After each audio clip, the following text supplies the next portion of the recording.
Haley, what's up? Not much. How are you? Good. Tell us about yourself. How you doing? Good. Doing well. Played basketball for 4 years at Endicott. So that was kind of fun. We just finished our season last week. So I'm still adjusting to NARP life. Love that.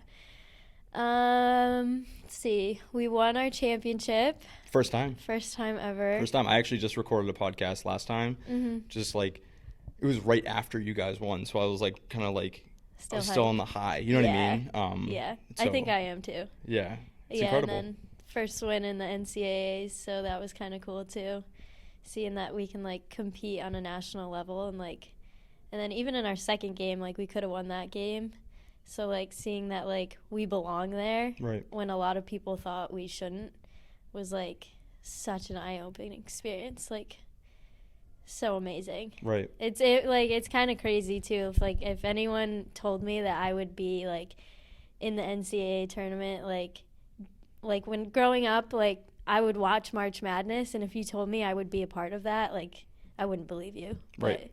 But Actually, seeing I that- kind of want to talk about that. So, like, I think it really like our childhood shapes kind of who we become. For right? sure, So yeah.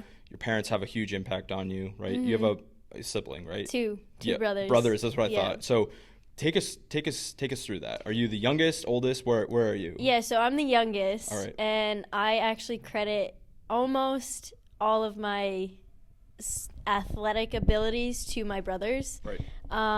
So growing up, I just wanted to be like my brothers. I wanted to be with my brothers. And they were actually like super amazing. And they always included me in everything.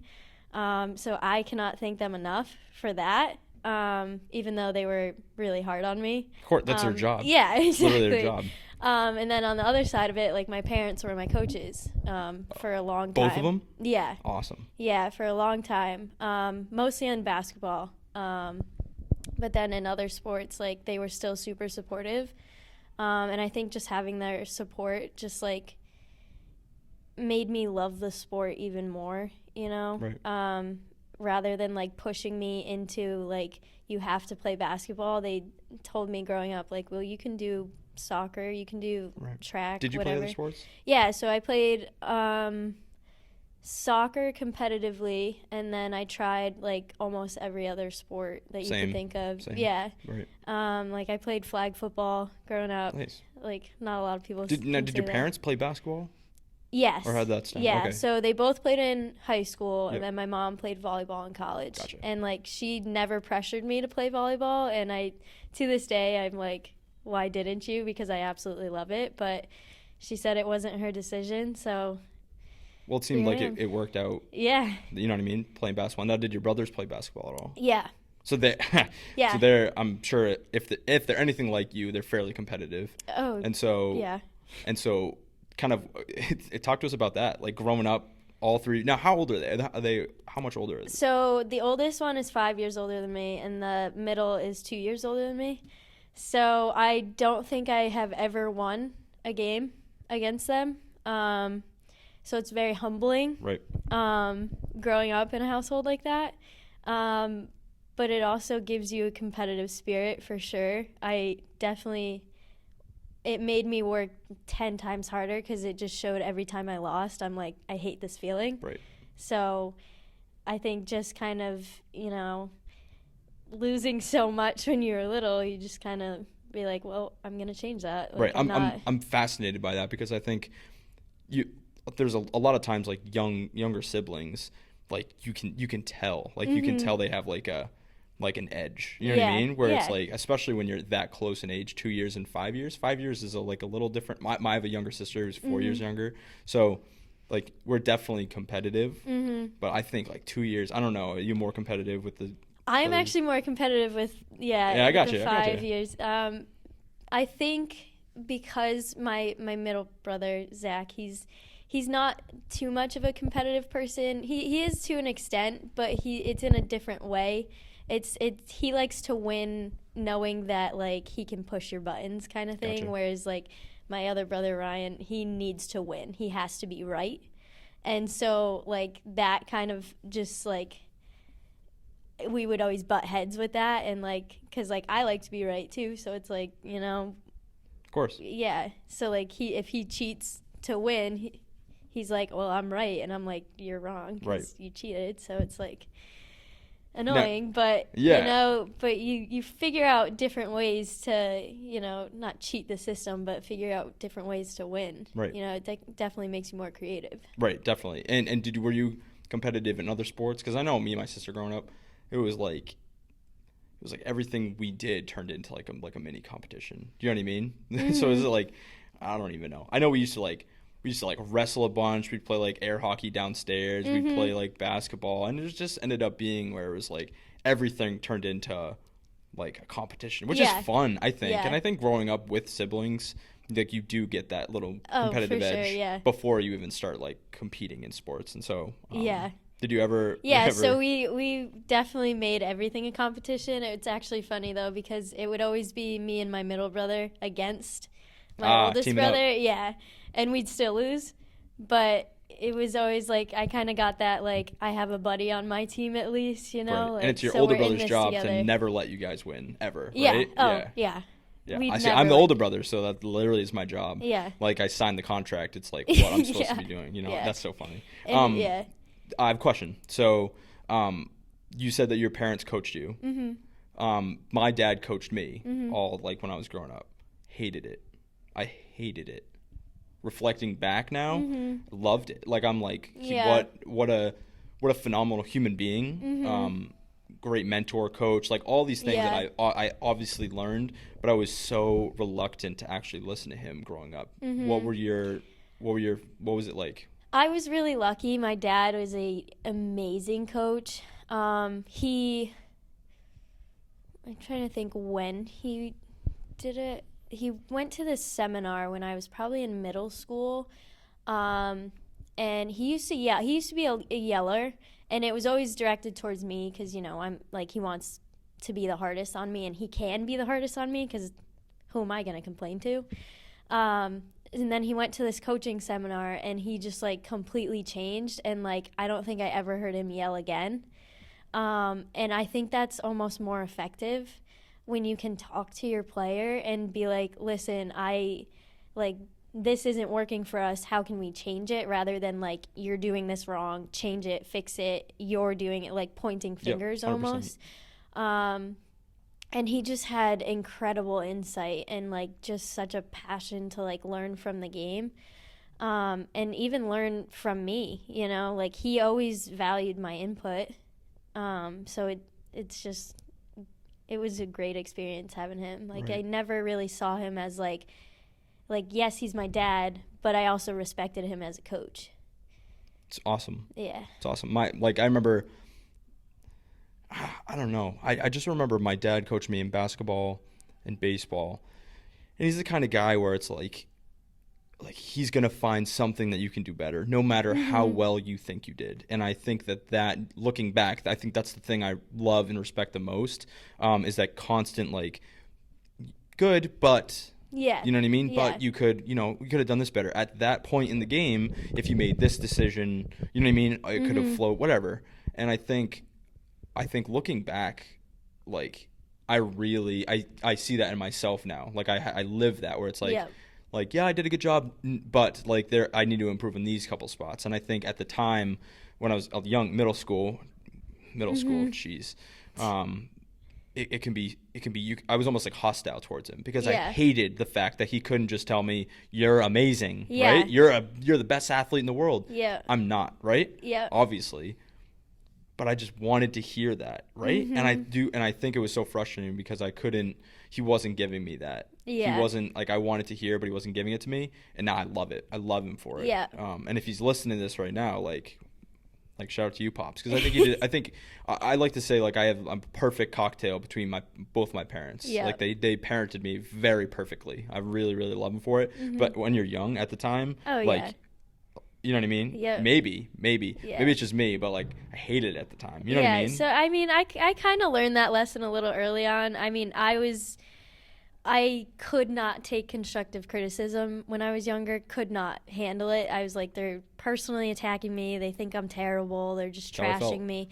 Yeah, and like I learned, like my mom would always tell me, when the coach stops saying something, then you have a problem. Because it means they stop caring. And it means they don't want to coach you anymore. They don't see any potential left in you. So once I heard that, I kind of flipped a switch, and I was like, I will take everything. Give me everything. Pile it on me. Go for it. And once I kind of got that over that hump, it just, any kind of coaching criticism, I was like, give it to me. That's an extremely mature observation. And I got that my senior year when I was playing basketball. Mm-hmm. I am not a good basketball player. Let's just put it on the line. I had a really good first game my junior year. It was like the first game of my junior year.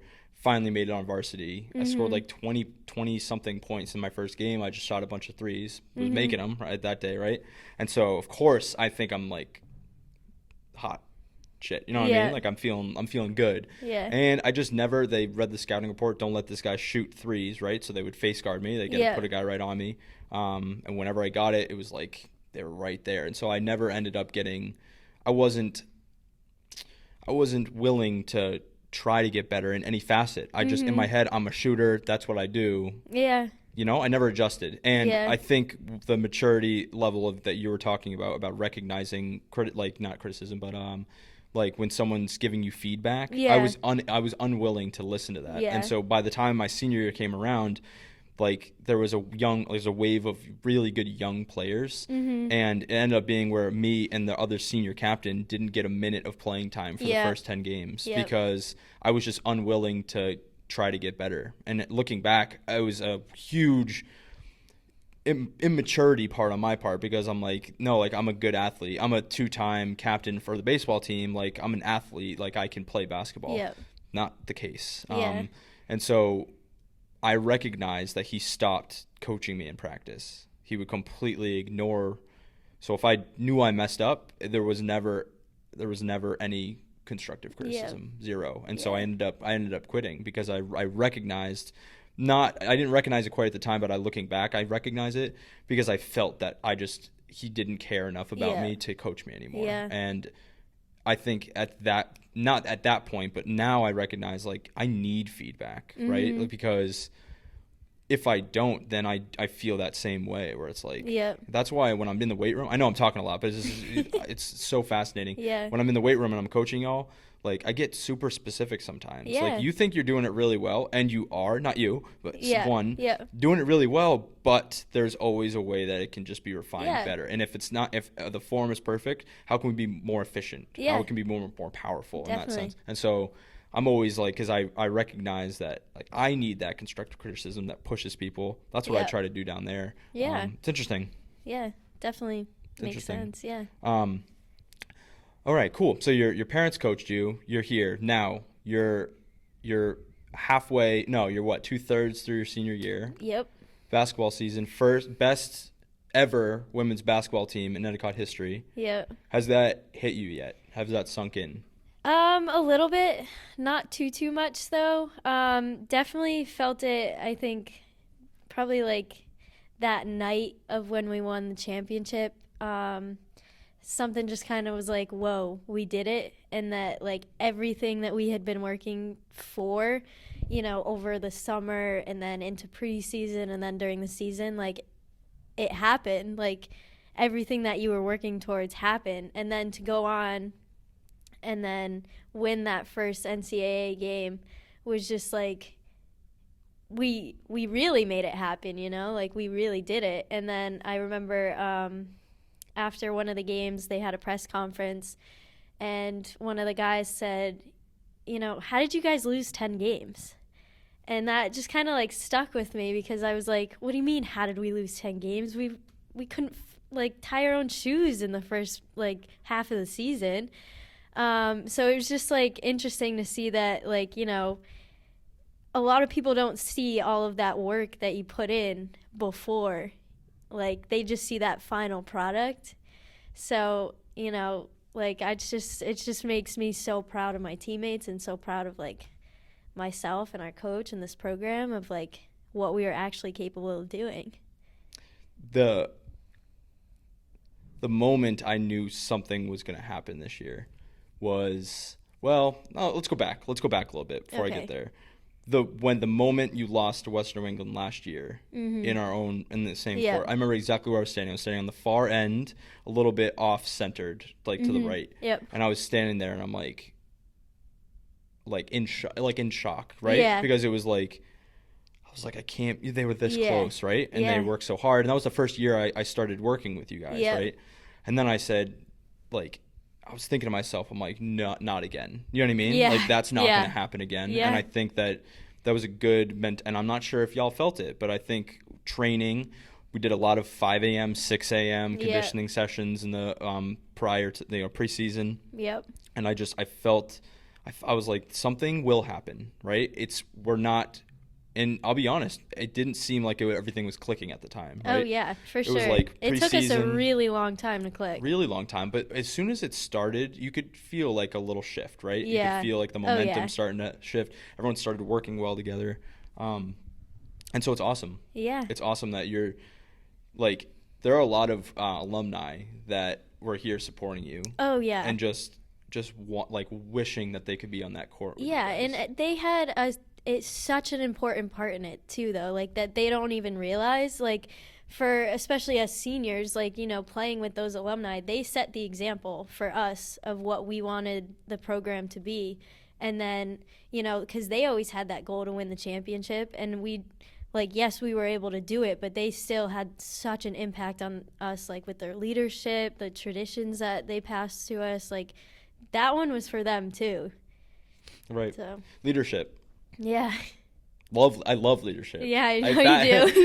It really fascinates me. I end up I talk a lot. I like to talk, and as soon as something about leadership comes up, I tend to jump on it and I tend to give my 2 cents. And so I consider you a leader. Yeah. So you're a very good leader. How do you what's your style like? Like where did you learn leadership? And I know a lot of things to unpack, but it fascinates me. I'm definitely a lead by example type kid. I'm not gonna go at you. My actions speak louder than my words, and I live by that. So, you know, I'll be up in the gym at 5 a.m. Like, I'm gonna expect that from you too. But if that doesn't follow, then something needs to change, you know? Mm-hmm. So we had a lot of conversations earlier in the season because, like, some people felt like, you know, we're putting in all this energy and effort into the team, and it felt like it wasn't being reciprocated by some of the other teammates. So it's like, it's frustrating when that happens. But then, you know, once that shift kind of happened, it just felt like everyone was working towards the same thing. And I don't know if that was a big thing that I learned this year, that yes, everyone says that they're working towards the same goal. It just might take other people longer to get on board for it. Mm-hmm. Whereas, like, a lot of the returners, we were like, okay, championship. Like, we have this from day one. Like, we've been there. We know what it's like to lose. We got it. Like, this is our goal. We're working towards it no matter what. Whereas I think some of the younger players, they're like, well, what is this whole thing about? I'm just here to play college basketball. So that was like getting them on board with that, like, we're winning a championship and, like, you're not going to mess this up for us kind of thing. It was kind of hard. Right, and I think leadership is setting the culture. Yeah. Setting the expectations, setting the standards, right? And not necessarily like 1 through 10 written on a wall. This is what you need to do, but just daily actions, daily preparation, daily mentality, right? Daily, like, this is how we approach practice, right? Like, when I know every single time you guys start practice, right? It's like you all, like, end up on the baseline, you're like clapping it up, right? Like, I see that, and it's like that's the expectation, right? It's cool. Yeah. It's really cool. Now I have a question. I was thinking as you were wrapping up. I had a conversation yesterday actually with someone. I'm not going to mention who because I'm a little irritated with them. Okay. Do you think work ethic is innate, or do you think it can be taught?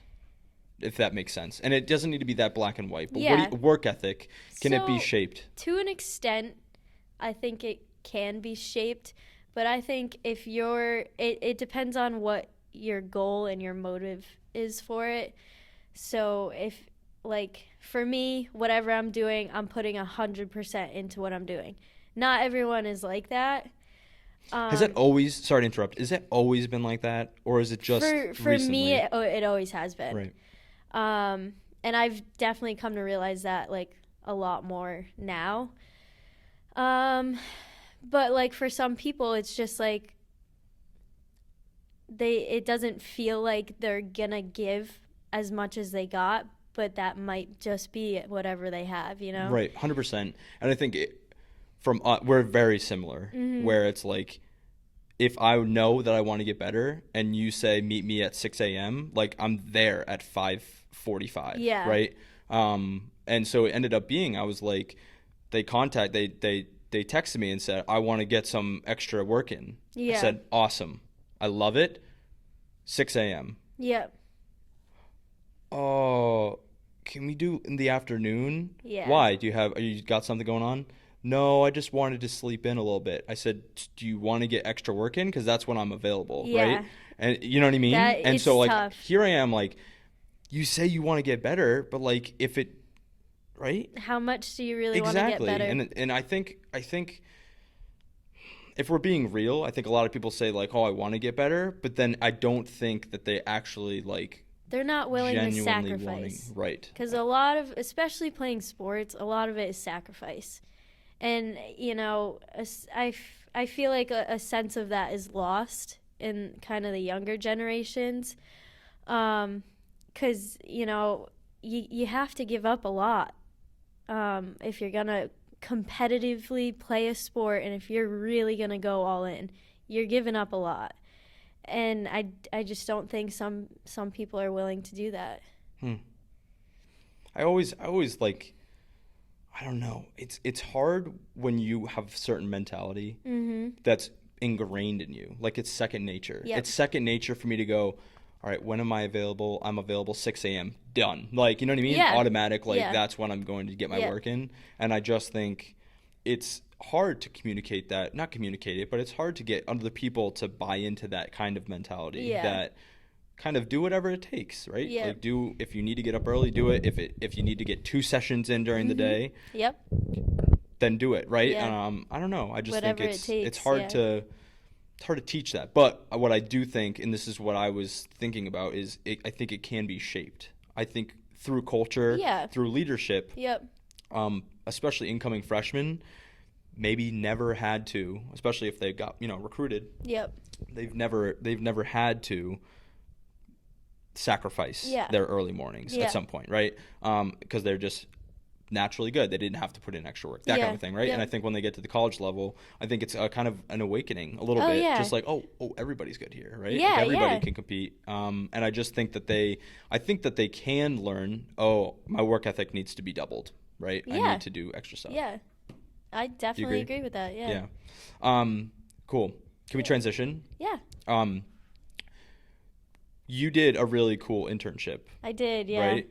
Can you Yeah. tell us about that? Because I think it's fascinating. Yeah, so I worked with the America East Conference. It's kind of a mid-major Division I conference. So I was an administrative intern working in the championship sector. So I just did like day-to-day stuff was, logging yellow card reports, making sure everything was like in compliance and no one was, had like too many yellow cards or whatever. But I also got to hear a lot of cool conversations. I took a lot of, notes for meetings. They call them minutes. And a lot of it was on policy for sport, which is kind of what I want to get into a little bit. So it was like the NCAA has just like put out their Name, Image, Likeness Act.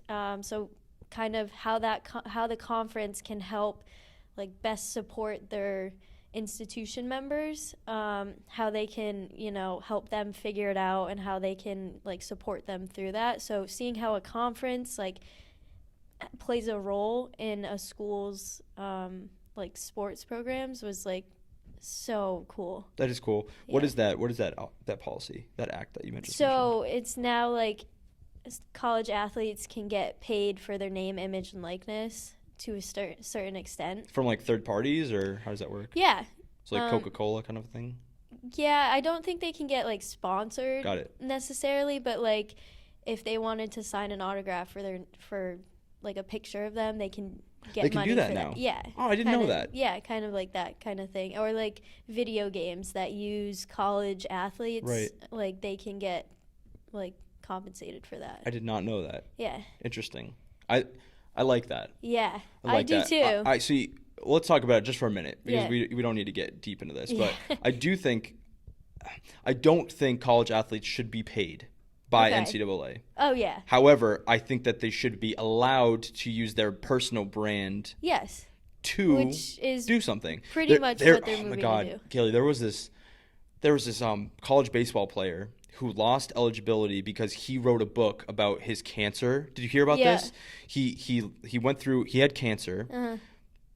Ended up beating the cancer and ended up writing a book about it. Had nothing to do with like sports or yeah. his Or team, school, or yeah. it was about him, and he got ineligible to play college sports Yeah. because he made money off of the book he wrote. That specifically was one of the examples that they were using. Really? Yeah. And when I heard that story, I said, there's something wrong here, Oh, because that's a young man who's, right? Sharing his story. Sharing his story. Yeah. And he wrote a book. Of course he should be compensated for Yeah. writing a book. Yeah. And so, I don't know. I'm glad that they're moving in that direction. Yeah. I do think it gets a little hairy when they want the NCAA to then pay the athletes, because then it's Yeah. like, is everyone getting compensated fairly, like Yeah. equally and fairly? It just gets to be a mess. And I just Yeah. think that if they allow them to use their image and brand, I think that's Yeah. awesome. That's great. Yeah. So you want to get into policy? Yeah, possibly. I think I like the idea of being in college athletics. Don't know how yet. Division 1 conference? Whatever. No, you don't know how? Yeah, whatever. Big question is, what part of the country do you want to be in? Because I think, right? I mean, So for It's right interesting. now, I want to be around home, Mhm. Northeast. where's home for you? Connecticut. Gotcha. Yeah, so I'll probably go back home, see if I can find a job around there. I'm looking into grad school, so we'll Gotcha. see. Waiting to hear back from them. So yeah, definitely somewhere in college athletics is where I want to be. I just love the atmosphere Mhm. of it, and just, nothing better than college sports. So. Right. Let's talk about college sports for a minute. Yeah. Did you hear about all the coronavirus stuff going Yeah, on? it's nuts. March Madness, no fans. Yep. Professional leagues, no fans. Did you in the hear stadium. Amherst? Amherst is completely so. Their spring For- sports are completely If done. you're listening right now and you don't know exactly what's going on in the college sport atmosphere right now, it's a mess. It's a Yeah. complete Absolute mess. crap show, because due to the coronavirus, schools are either extending their spring breaks, canceling their spring break trips, Yep. canceling school altogether, sending everyone home, and then doing everything online. It's messing.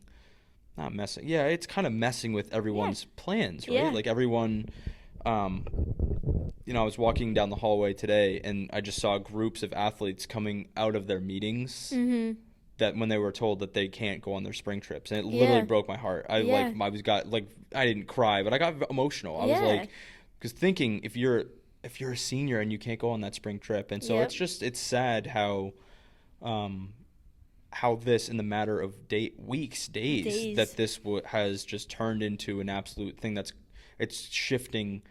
I really am glad I'm not an administrator right now in any position, God, yeah. because if you try to keep the routine, and you try to keep the season, and you try to keep everything the same, and someone gets infected, right? Yep. And then it spreads, the liability is Yeah. like, how dare you send them on the trip? It just feels like we're living in fear right I now, know. which is so sad to say.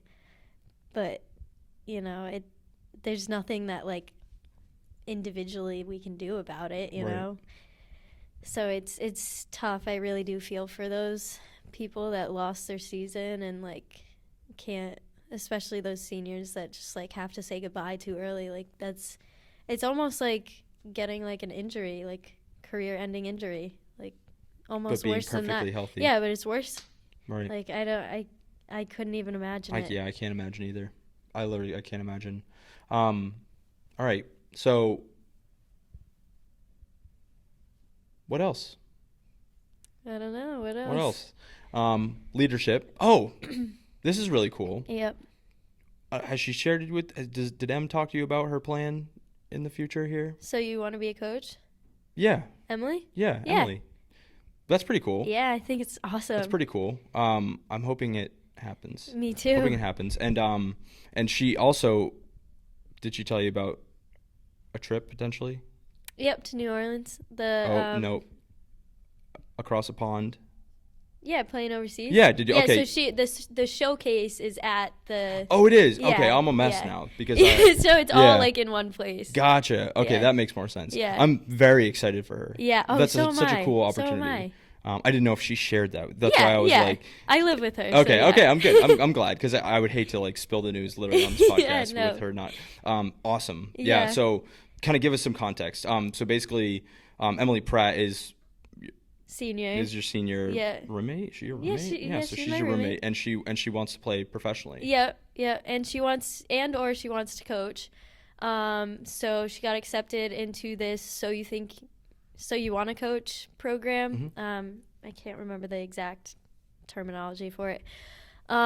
Basically, it's this big convention during the Final Four where like college coaches are looking for, GAs, assistant coaches, and it's a big networking event.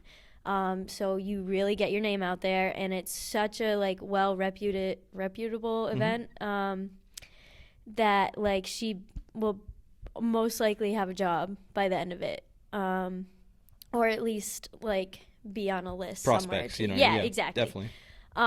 So huge opportunity there, and then she also got invited to be in a showcase to play overseas to get like scouted. Right.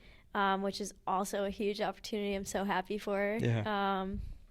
So that is just going to be like so much. She's going to have the time of her life there. So I think, learning about leadership while she's still being a leader is awesome. Right. Let's go back to leadership just real quick. Yeah. I know you're rolling your eyes at me. I know leadership. Three seniors. Yeah. All very different people. Extremely different. Very different Yeah. people. Can you talk to the dynamic between the three of you? Yeah. Because I love all three of you. Yeah. I think it's so Yeah. cool how different you can be and how well you can work together as a trio. Yeah. So Emily is very intense. Is she? Is she actually? You think so? Yeah, I'm joking. Just a little, I'm joking. Just a little bit. So when she wants something done, she wants it done now. She wants it done perfectly. Like everything has to be, dot your I's, cross your T's. And then Michaela's kind of more lax. She's a little bit of like the bubbly fun, like let's make everything fun kind of thing. And I'm somewhere in between where I'm like, okay, let's make our mistakes, but let's save our mistakes for practice and be perfect like in games kind of thing. So I think just that interplay between all of us, each one of us balances the other because we never want to be too fun and we never want to be too That's why I think too it works. hard. I think so too. Because there are times where like me and Emily are just like going so hard on our team, and then Michaela's like, but let's have some fun during this. Like, don't forget to have fun. Right. Or when it feels like we're kind of losing grip and we're not mentally there, me or Em would be like, all right guys, but we have to focus in on like personnel or defense or something else, so just having each other being our own person, I think couldn't have been any better. And the fact that not one of us changed, who we were or our leadership style kind of helped our team as much as it could have. I think that's key. Yeah. I think recognizing what kind of a leader you are or what kind of a person you are. Yeah. And then using that as your leadership. So you said earlier that you were kind of like a lead by example. Yeah. If you know that about yourself and try to do the complete opposite, Yeah. I think that's when people recognize like that you're not being super authentic or genuine. Yeah. You know what I mean? And Yeah. I think people respect leaders that really understand themselves and then like lead off of that. Yeah. You know what I mean? For sure. Yeah, it's brilliant. It's really, really Yeah. cool. And I just think that's why it worked so well between the three of you. Yeah. It doesn't surprise me that you lose last year to Western New England, and then this year it was like you know what I mean? You won by like what was it, 18 or something like that, and because it was just this perfect storm of edge of fun because it looked fun. Like, it looked like you guys were like having a fun time. Yeah. Which I think is key because you can be competitive, but you can also have a good time being competitive. It's a thing. Yeah. That's awesome. Yeah. Well, I really want to thank you for coming on today. Yeah, no problem. Thank you for having me. It's always great to kind of deep dive with with someone that I've worked with for the last couple of years and got to know. So thank you so much for coming on. Well, thanks for having me.